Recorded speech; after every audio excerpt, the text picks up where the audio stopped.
So if you've been following my channel for a while, you've probably noticed that I don't cover many IEMs under $200. And that's not an accident. Here's why. At the bottom of the market, everything is basically a rehash of what's at the top of the market, with the tech just slowly trickling down, cheaper and usually worse sounding. It is a race to the bottom where brands iterate faster, they copy faster, and they deprecate things even faster. So basically the crux of the issue is that whenever I recommend something in this price category, like under $200 or so, it feels like it's already deprecated like 6 months later. And it's not because that IEM suddenly sounds bad, it's because the market already moved on. They've repackaged that IEM in a very similar sounding IEM, maybe with some slight tweaks and under a different name.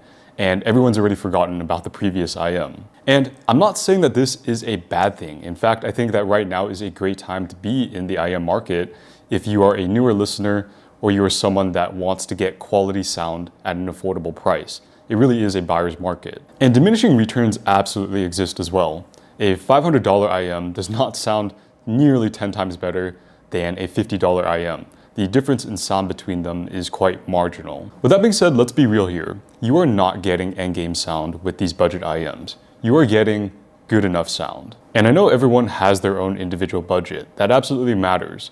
I'm not saying that everyone should go out and drop $4,000 on an IEM. In fact, I think the vast majority of people should not be dropping that much on an IEM. I remember being back in college like 4 or 5 years ago and thinking that $100 was a lot to drop on an IEM. $400 was ludicrous.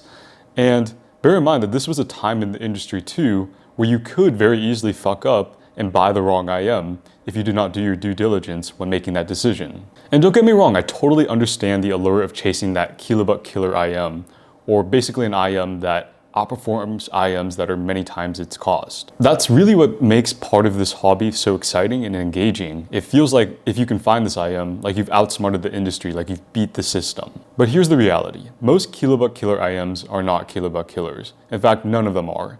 And there are IEMs that are generally wrapped in hype, wrapped in novelty, and they usually execute on 1 or 2 aspects of sound quite well, but where they execute well in those areas, they fall short in other areas by comparison. If you take the time to think about it a little bit, a kilobuck killer IEM would not stay a kilobuck killer IEM for long.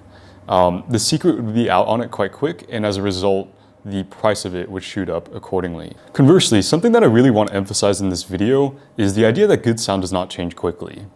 IEMs that sounded good 5 years ago still sound good today. They're just cheaper and there are more options for good sound at those respective price points. A prime example of this, I think, is the Debunking ER2 XR. This is an IEM that I crowned the king at the sub $200 price bracket like 5 years ago.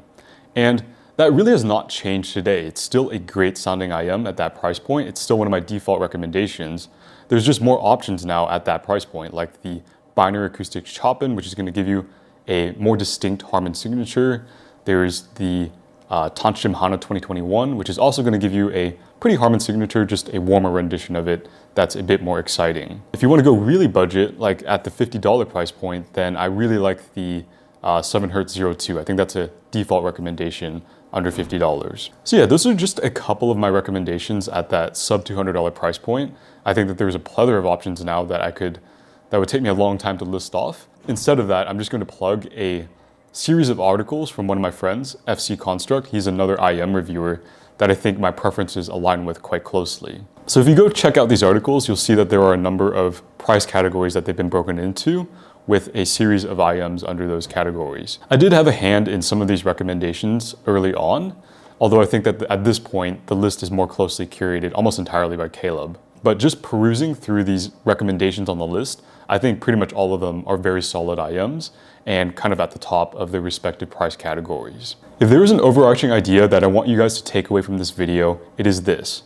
Do not overthink your budget IEM purchases. Stop chasing the giant killer narrative. If you select from the IEMs that I have recommended in this video or from the resources that I've outlined in this video, then chances are you're getting a very competent IEM that stands at the top of its respective price bracket.